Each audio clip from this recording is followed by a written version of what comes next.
Well, hi, my name is Matt Lilly. I'm the lead pastor of Coast Vineyard Church, and today is Friday, the 3rd of April, and we are well into our lockdown time here in New Zealand. And I just want to have a frank conversation with you about the situation that we find ourselves in due to the global COVID-19 pandemic. So, what's happening? The COVID-19 virus, it is global, it kills the vulnerable, the elderly and those with existing health conditions. It is very likely rampant in third world countries where they have limited testing. It is overwhelming Italy and Spain's medical capacity. In New Zealand here, we're in lockdown and we are in day 9 of 28. We've had one death due to coronavirus. It is very, very serious. And I just wanted to tell you what I see coming that I hope will be helpful just to get a framework for what's ahead for us. A vaccine will be created, but it will likely take more than 12 months to find, to test, to manufacture, and to distribute. So that's the vaccine. Most Western countries are going to find their medical facilities are going to be running at capacity or beyond, probably for 12 to 24 months. Less developed countries will have mass deaths that won't even be counted or known if they are related to COVID. In New Zealand here, we may contain the virus or we may not. We are doing the right thing, but it may not be enough to stop the spread. The restrictions we are under will be determined by COVID-19 containment. And there's a few self-interested or ignorant people that could limit our ability to contain this virus, and restrictions could continue.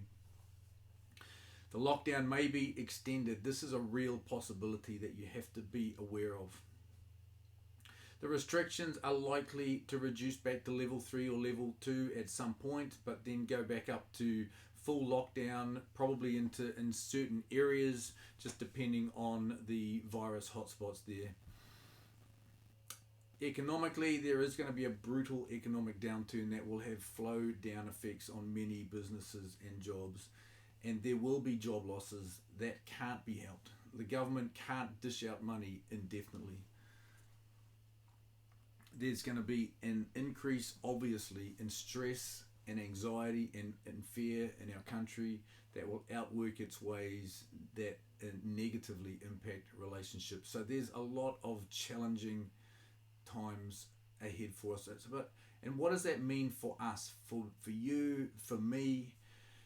I know for many, you are continuing to do your job from home. Your job is secure. You're still going to get paid. You'll ride it out, whatever. Whether you go back into work, you stay at home. It's all relatively okay. For some of you, though, completely the opposite. Your income has stopped immediately with the lockdown.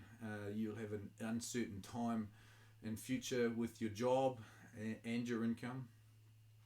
For students, your education is being recreated and will look very different this year. For parents, your kids are likely to not be back at school for some time. I know. For the serious ill, your hospitalization will not have visitors, depending on what level we are at with regards to the containment. And for all of us, for every single one of us, we are under pressure in new ways. For Coast Vineyard Church, it is likely to be months before we can meet together on Sundays again. Smaller groups are likely to be allowed again when the lockdown finishes, and these are going to be a place of rich life together. So these are challenging times with no clarity about what the future will look like. Much like people have faced all around the world for centuries before the incredible advances in healthcare, education, industry, human rights. There's been wars, famines, natural disasters, disease. All were real and continual possibilities for people living in cities and countries, in all different countries around the world. And yet, with such uncertainty, Christians always have placed their trust in God. They've always placed their trust in God. They brought their sorrows to Him. They cast their burdens on Him. They have found peace in Him that is beyond understanding and has guarded their hearts and their minds. And they found their hope in Him, in a future free from pain and death. Yes, we feel the weight of our new lives. And what do we do with this? What do we do with this? I mean, depending on our personality, some easily go to fear and pessimism, and some go to hope and optimism. But this is a time for all of us to fix our eyes on that which is unseen, which Amy talked about yesterday in our midday moment. We need to fix our eyes on the God who is for us and loves us, the God of hope, the God of peace, the God who holds us in His hands, the God who we can have confidence in for a future that is without crying, without pain, without fear, without death.